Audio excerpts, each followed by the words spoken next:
आंदोलन है चिपको आंदोलन। जी, जैसा कि ये चिपको आंदोलन जो था महिलाओं के द्वारा चलाया गया था, ये एक बहुत बड़ी बहुत लोकप्रिय आंदोलन था। चिपको आंदोलन की शुरुआत उत्तराखंड के एक छोटे से गांव गढ़वाल में हुई। 1970 के दशक की ये एक महत्वपूर्ण घटना है।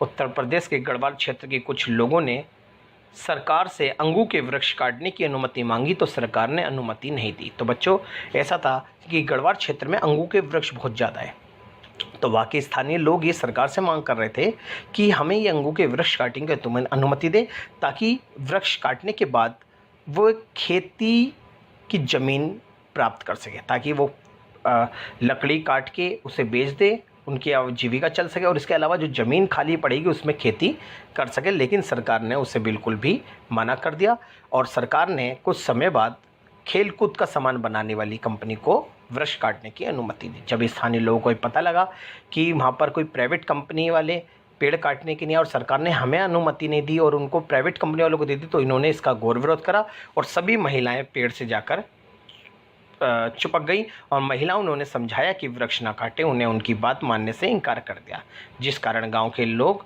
यानी महिलाएं पेड़ों से चिपक गई और उन्होंने कहा कि पहले हमें काटो फिर वृक्ष को, जिस कारण ठेकेदार को पेड़ काटे बिना ही जाना पड़ा, और ये कारण पेड़ों की कटाई के खिलाफ आंदोलन आरंभ हुआ। ये आंदोलन चिपको आंदोलन के नाम से जाना गया। तो इसमें बढ़ चढ़ कर दिया और इसमें सफलता मिली। तो चिपको आंदोलन की विशेषता क्या है? जैसे कि चिपको आंदोलन पर्यावरण रक्षा के लिए चलाया गया था। चिपको आंदोलन में वनों की अंधाधुंध कटाई का विरोध किया गया। चिपको आंदोलन को लोगों ने इसलिए भी बढ़ावा दिया क्योंकि पेड़ों के काटने से गांव की जीविका पर बुरा प्रभाव पड़ेगा। ठेकेदार के शोषण के खिलाफ भी आंदोलन चलाया गया था। ये हमारे चिपको आंदोलन की विशेषता। अब बात करते हैं चिपको आंदोलन के प्रभाव।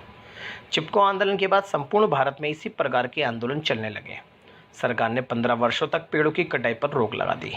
भारत के पर्यावरण संतुलन को बनाए रखने में सफलता प्राप्त हुई। और नेक्स्ट पॉइंट है, इस आंदोलन से एक बार फिर गांधी जी की अहिंसात्मक नीति सफल हो गई, क्योंकि इस आंदोलन में हिंसा नहीं हुई थी। ये आंदोलन शांतिपूर्ण तरीके से चलाया गया था। इस आंदोलन में महिलाएं अपनी स्वतंत्रता व अधिकारों को लेकर जागरूक हो गई।